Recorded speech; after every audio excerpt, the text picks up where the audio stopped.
ಅಗ್ರಹಾರ ಜೈಲಲ್ಲಿ ಮತ್ತೆ ಮೊಬೈಲ್ ಪತ್ತೆ ಆಗಿದೆ. ಕಾರಾಗೃಹದಲ್ಲಿ ಸಿಮ್ ಕಾರ್ಡ್ ಇಲ್ಲದ ಮೊಬೈಲ್ ಅನ್ನು ಸೀಜ್ ಮಾಡಲಾಗಿದೆ. ಪರಪ್ಪನ ಅಗ್ರಹಾರ ಜೈಲಲ್ಲಿ ಮತ್ತೆ ಮೊಬೈಲ್ ಪತ್ತೆ.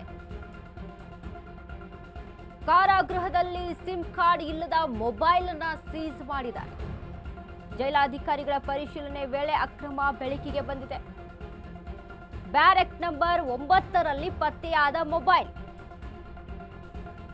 ಜಿಪ್ಸನ್ ಡ್ಯಾನಿಯಲ್ ಎಂಬಾತನ ಬಳಿ ಇದ್ದ ಮೊಬೈಲ್ ಇದು.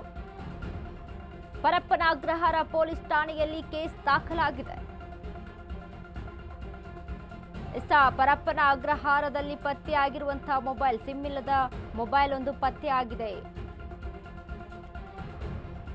ಜೈಲಾಧಿಕಾರಿಗಳ ಪರಿಶೀಲನೆ ವೇಳೆ ಅಕ್ರಮ ಬೆಳಕಿಗೆ ಬಂದಿರುವಂಥದ್ದು. ಬ್ಯಾರೆಕ್ ನಂಬರ್ 9ರಲ್ಲಿ ಪತ್ತೆಯಾಗಿರುವಂತಹ ಮೊಬೈಲ್ ಜಿಪ್ಸನ್ ಡ್ಯಾನಿಯಲ್ ಅನ್ನುವಂತಹ ವ್ಯಕ್ತಿಯಿಂದ ಮೊಬೈಲ್ ಅನ್ನು ಸೀಸ್ ಮಾಡಲಾಗಿದೆ. ಪರಪ್ಪನ ಅಗ್ರಹಾರದಲ್ಲಿ ಇತ್ತೀಚೆಗೆ ನಾವು ಗಮನಿಸಿದ್ದೀವಿ, ಎಲ್ಲಾ ರೀತಿಯಾದಂತಹ ಸೌಕರ್ಯಗಳು ಲಭಿಸ್ತಾ ಇದ್ವು. ಒಂದು ರೀತಿಯಾಗಿ ಜೈಲು ಹೋಗಿ ರೆಸಾರ್ಟ್ ಆಗಿಬಿಟ್ಟಿತ್ತು ಪರಪ್ಪನ ಅಗ್ರಹಾರ.